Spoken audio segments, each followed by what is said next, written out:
Assertions are statements used to check that a certain conditions hold true during simulations.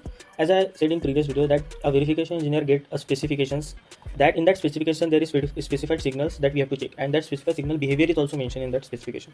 So we will check that signals conditions hold true during simulations with the help of assertion. This is the job of assertion. We are checking the behavior of signal throughout the simulation. They help in detecting design bugs early by verifying behavior as it happens. So other methods in SystemVerilog, for example, conditional statement or any method you are using to check a system or any signal, we cannot check the behavior in that.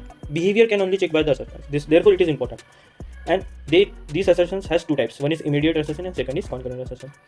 Immediate assertions, as its name suggested, check at the time they are executed. Means this assertion will only check when it is executed. At 5 nanosecond, then it will only check at 5 nanosecond. At every clock of age of clock, at age of clock, it will check at every age of clock immediately.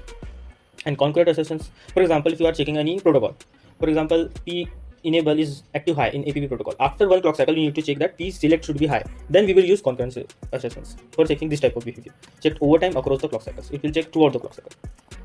Now first is immediate assertions example. So this assert any expression you need to check, else you can print any statement. For example, here we use $error, then assertion is failed. So you will execute, for example, at the edge of the clock that any A equal to B. If A equal to B is not there, then this will fail and the message will be there, assertion failed.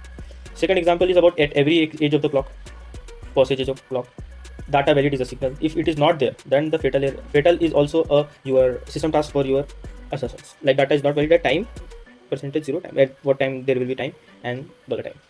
So this is expression at every passage of clock, and this is your immediate assertion, that it will check immediately that this age, any passage of clock, is there a data valid or not. If it is data valid is there, then it is fine. Otherwise, the assertion will fail and this message will print fatal. And we are using $error and $fatal as the system task. Then error will have red marking like any other errors in your command line or terminal, and $fatal will be having a fatal error in your command line. But your simulation will not stop. It will give just an error easy to see in your command line.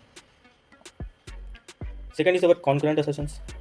Now here we write concurrent assertions is property and property. Means this is a block. In that block we are using some logic, and that block name is handshake, and we are using assert keyword. Assertions are used with assert keyword and that property name. So this will execute. Now what is that? That at request next clock cycle acknowledgement should be there. This is handshake between a protocol or anything. That this, for example, this is your passage of clock, and here your request is there. It is high.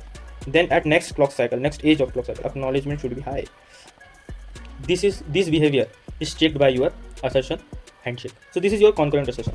Now there are different type of assertions, different methods used in assertions, different system tasks like $error and $fatal. So I will cover this in next video, and you can comment anything, any topic you need, and subscribe my channel. Thank you.